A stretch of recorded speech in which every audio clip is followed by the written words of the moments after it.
Sziasztok, Clau vagyok, és ezzel a sminkkel szeretnék jelentkezni a NYX Face Awards Hungary versenyre, és el szeretném mondani, hogy ezt a sminket egy nyári este inspirálta, amikor csillaghullás volt, és ez egy Galaxis által inspirált smink lett, és tudni kell rólam, hogy én még sosem csináltam ezelőtt videót, de sminket annál többet, és ha szeretnétek látni, hogyan készítettem el ezt a sminket, kérlek tartsatok velem!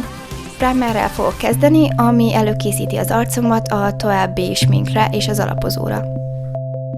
Most felviszem az alapozót az arcomra, amelyet szépen eldolgozok.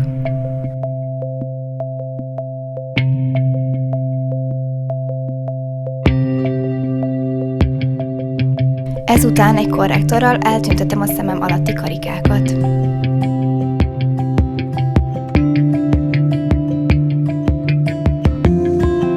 Szemhéjalapozóval lealapozom a szememet a tartósabb hatás érdekében.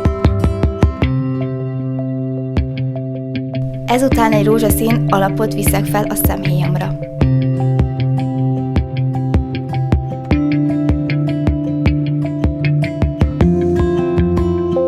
Egy kék színt viszek fel a mélyítő vonalamba, és eldolgozom a belső szemzug felé.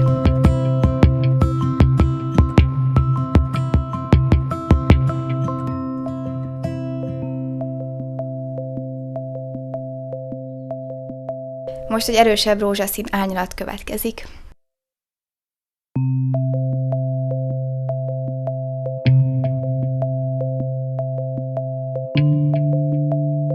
Beleviszek egy kis lila színt is a jobb hatás érdekében.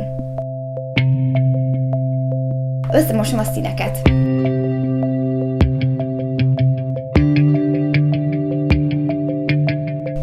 A belső szemzugaimba egy fehér árnyalatot teszek.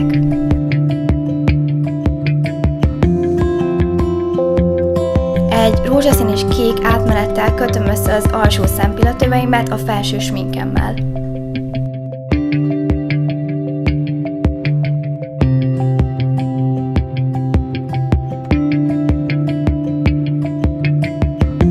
A vízvonalamat kihúzom egy fehér színnel, hogy nagyobbnak tűnjön a szemem. Fekete tusvonallal kihúzom a szemeimet.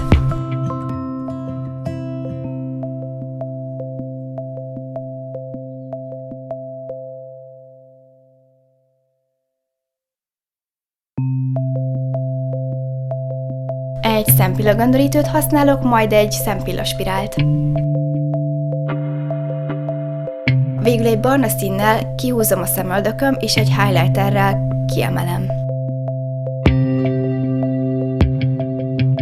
Most jön a lényeg, egy ecsettel vizet viszek fel az arcomra. A bevizezett területre színeket viszek fel, én a rózsaszínt, a kéket és a lilát választottam, de teljesen rátok van bízva, melyen színeket választatok.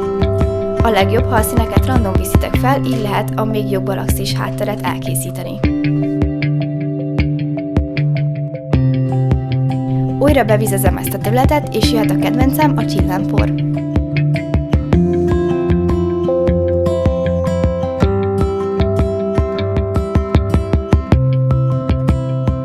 Díszítésképp pár kő, ízlés szerint.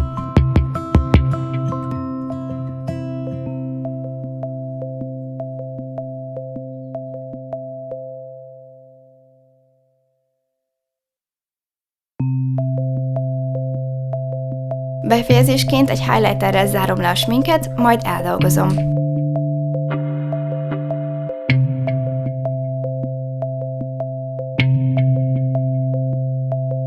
A legutolsó lépés az, hogy alapozás után egy lila rúzssal festem ki a számat, amelyet csillámporral díszítek.